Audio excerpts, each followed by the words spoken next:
working elsewhere in the code, we started down the path of impacting the contents of the cells and the cells themselves, the borders. And remember in the last video, I talked a little bit about the borders and how we can style those. Well, I want to show you one other place where you can change the border. You can actually turn the borders off in HTML. Now, by turning them off in HTML, you can still come back in the code and add them back in. But there might be a good reason to turn them off.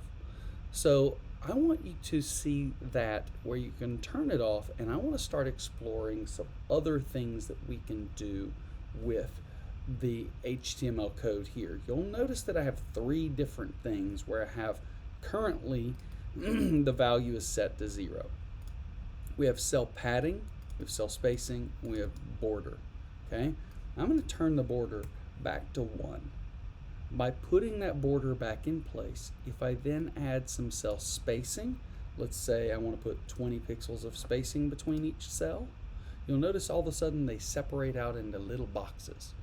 Well, that's one thing to do. I think that looks a little bit hard to read and doesn't make the table as useful, so I put that to 0.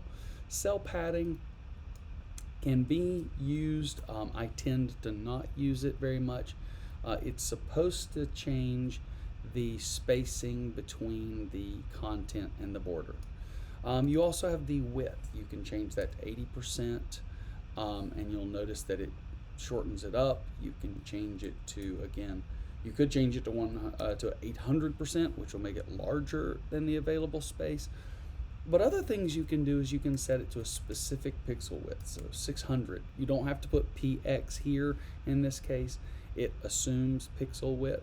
So now this is 600 pixels wide. That can be useful at times. We'll talk later about nesting tables, taking a table and putting it inside of a table so that you have, let's say, a table that's inside here with other divisions. All right. So I'm going to go back to a 100%. So when it's 100%, you do need the percentage so that it goes full width. We've got our border in place, but now I'm going to take that border away. Let's talk about what we would do if we had no borders on these tables. What do we do? How can we change it? You know what? We could actually go in and make every other row be a color. How would we do that? So I want you to explore that and see if you can find it.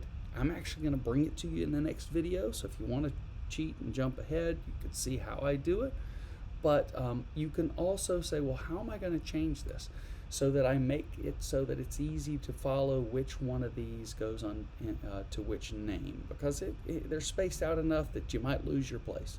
You know, again, you might want to try something like a border at 1 pixel solid, and we'll do something like